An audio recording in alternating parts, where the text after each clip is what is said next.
छहुरा के मिल समझ होई है। गोरे गाल लाल होट लाल देख के यनमा नहीं रगई है। कोनो छोरिया से दिल नहीं लगई है, कोनो छोरिया से दिल नहीं लगई है। गोरे गाल लाल होट लाल देख के यनमा नहीं रगई है। कोनो छोरिया से दिल नहीं लगई है, कोनो छोरी से दिल नहीं लगई है।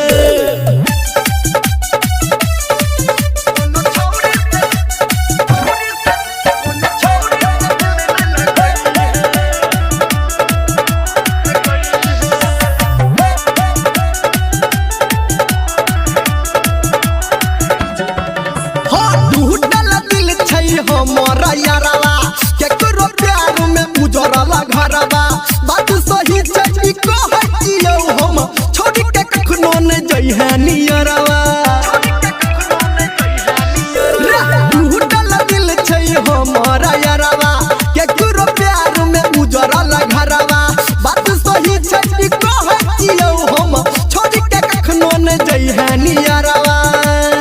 रे तू गिरिया कसम नहीं खाई है। गोरे गाल लाल होट लाल देख के यरमा नहीं रगई है। कोनो छोरिया से दिल नहीं लगई है, कोनो छोरिया से दिल नहीं लगई है।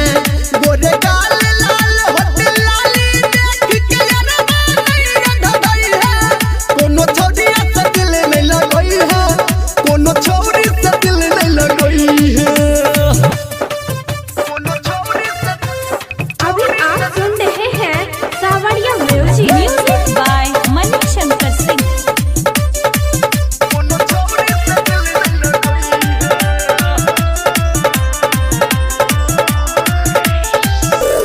एकटा से नहीं मन भरई छै, दोसर के फेरा में घूमत रहई छै।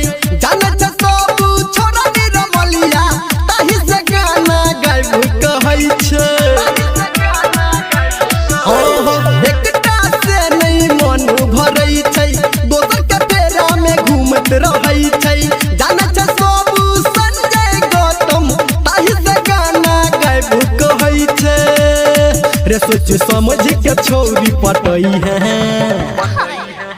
गोरे गाल लाल होट लाल देख के यरमा नहीं रगई है। कोनो छोरिया से दिल नहीं लगई है, कोनो छोरिया से दिल नहीं लगई है।